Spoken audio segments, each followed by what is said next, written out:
Hi, and welcome back to Cheeky Crypto. My name's Chris, and it's fantastic to have you back with us for another video. And in today's video, we're going to have a look at the headlines regarding cryptocurrency. There's some very, very interesting things happening in the space, so we're going to dig into those. If you enjoy this sort of content, mash up that like button, subscribe if you haven't subscribed already, tapping that bell, selecting all the notifications so you never miss a video, and jump into our Discord. Over 4,850 people supporting one another navigate this space safely, and I will add they're doing a fantastic job.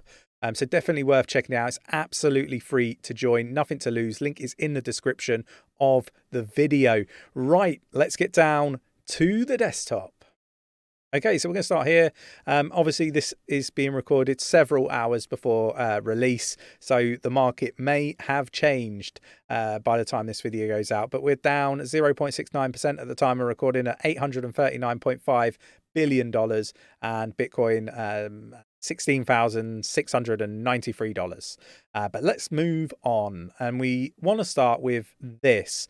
Now, Coinbase is stating that FTX collapse will likely lead to an extended crypto winter.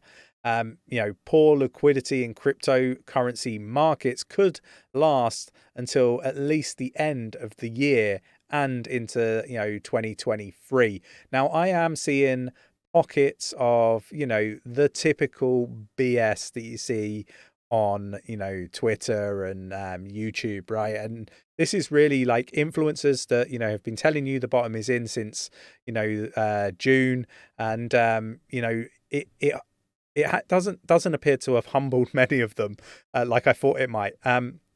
What it has done though is it's now changed the narrative. There are going to be lower lows, and there's some, I guess, recognition that the bottom wasn't in, but ultimately they're still coming out with they expect a reversal due to the Bitcoin halving and stuff like that. So look, if you actually look at the bigger picture, and this is what we've been trying to say since June, in fact, that the macro landscape doesn't look positive right now. You've got more layoffs. I think Apple, Amazon, Meta, and probably half a dozen other reasonably big size companies have also laid off tremendous numbers of staff. And we said this was coming.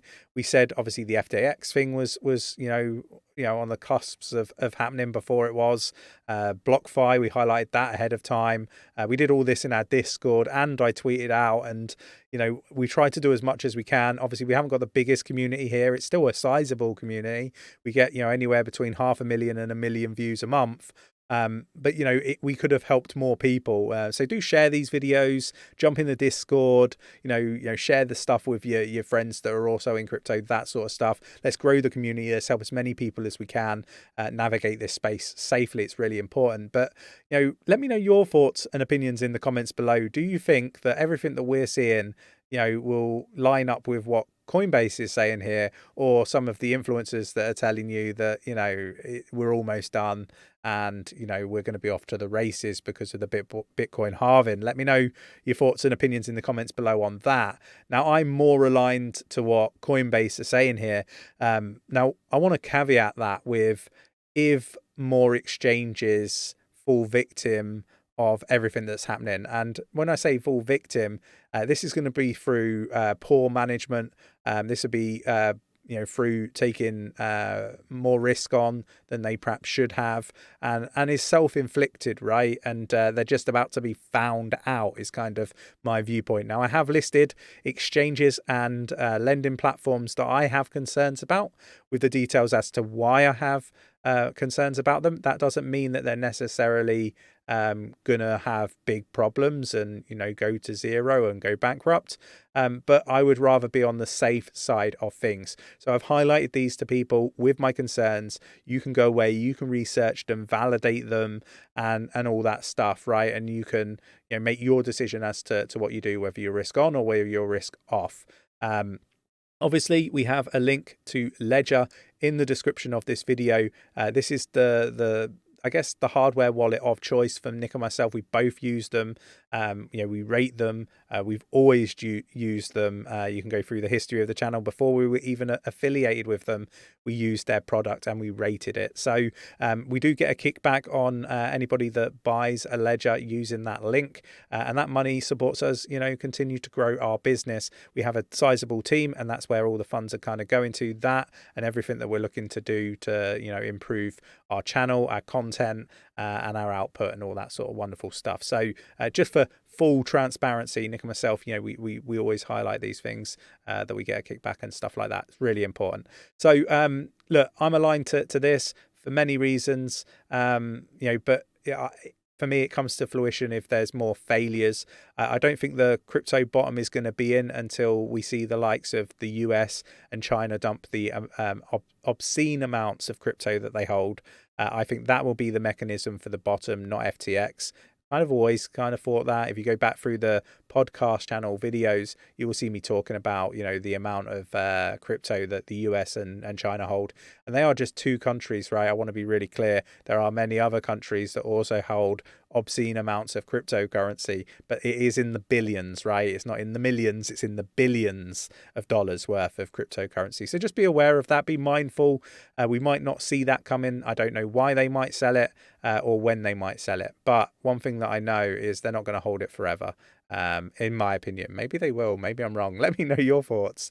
FTX accounts, 𝗕𝗘𝗪𝗔𝗥𝗘 swaps millions in stolen crypto and becomes the 35th largest ETH holder. So this again is really interesting. I have been highlighting assets that I have concerns over. I have kind of said, look, I've probably highlighted as much as I can highlight ahead of time. And there's going to be assets and exchanges and platforms that I'm not aware of the amount of exposure they have. So look, it's all about for me, preserving our own capital and making sure that we're on the right side of things. The way that we do that is having less exposure to risk assets, including stable coins, and also less risk to third-party players in the space. And what I mean by this is the actual platforms themselves, and that's why we talk about self-custody, right? Like if you had to be in an exchange, the ones that I would choose currently would be Binance. I think, they're number one. And I think BUSD, which isn't actually issued by Binance, it's actually Paxos. I think that would be the stable coin of choice for me if I had to. And I am risk off, crypto off of exchanges in my Ledger Nano X, and money in my bank. So that's kind of where I'm positioned for all clarity and transparency, right? Like, I've answered the question for myself. Do I need to hold that risk? And, I'd encourage people to ask that question themselves. Obviously, having, somebody that is now the 35th largest ETH holder, with the potential for that to just be dumped on the market, ETH would be a concern for me. But let me know your thoughts and opinions. And then, look, we've got Charlie Munger even. Get my words out today. It's been a long few days. He says crypto is bad, a combo of fraud and delusion, good for kidnappers. Now, look, we've seen this time and time again. Like, this is like the bear market is definitely here now, guys and girls. And, this is the stuff that we were expecting to see when we're in a bear market, right? Look, these individuals won't say the same thing about stocks. They won't say the same thing about like other investment instruments that are also down 70%. You can look at fintech stocks and they're down massively. You can look at, the fact, well, I mean, you will be able to look at property prices in the coming months. I'm sure they're going to also be down.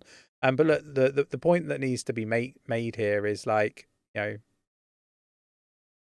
fine art is used for fraud, and I guess money laundering. Fiat is also used on a much bigger scale for fraud. and money laundering than cryptocurrency has. And there have been reports from intelligence agencies to back this up, right? So look, I guess the point that I'm poorly trying to articulate is, try to drown out like the noise of absolute nonsense. And for me, that is this sort of stuff. With all of that said, this is why Nick and myself, we talk about tribalism. We want people to, be respectful of other people's opinions. It's all good and fine to not agree and have a debate about it, like in the right way. And I encourage that as well. But what I would say is, like, when we have bad actors in the space and all this stuff happening, it gives these individuals, the opportunity and the platform to say the sorts of delusional things that they're saying. And it's really because they're dinosaurs, and they don't understand the underlying technology, or they're trying to, basically get a better position and, shake retail out. It's one of the two for me. We've seen it in the past when, these individuals have kind of said, look, it's the worst investment mechanism or whatever. But whilst they're saying it, they're actually making large purchases.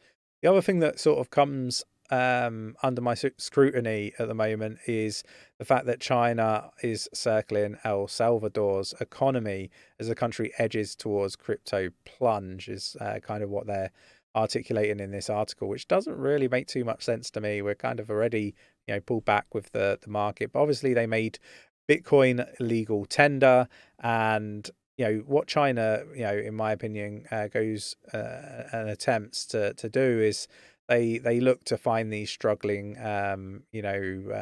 countries and offer them funds to cover debts, but ultimately it's a debt, a reconsolidation debt, really. And when they can't pay, they take infrastructure. That's kind of how I view it. But I don't think this is a good thing. And, we should be keeping an eye on these sorts of things, particularly with the fact that it does kind of have a bit of an impact on cryptocurrency overall. So crypto stablecoin issuer, and I want to end on a positive, Circle adds Apple Pay support. So we are seeing lots of really good adoption, or adoption that is going to be a mechanism for even more monstrous adoption in the future. Pockets of things like this I think are really, really positive. I think they mean very little right now, but one thing that I take from seeing these sorts of pieces of news is, when somebody tries to tell me, we're going to zero, it's a bubble and all of that sort of stuff, these sorts of articles pop up occasionally. And for me, all I kind of feel is like we're seeing the actual adoption, the rails being put into place. And that for me means that this isn't a bubble. It means to me that, things are going to be really, really positive.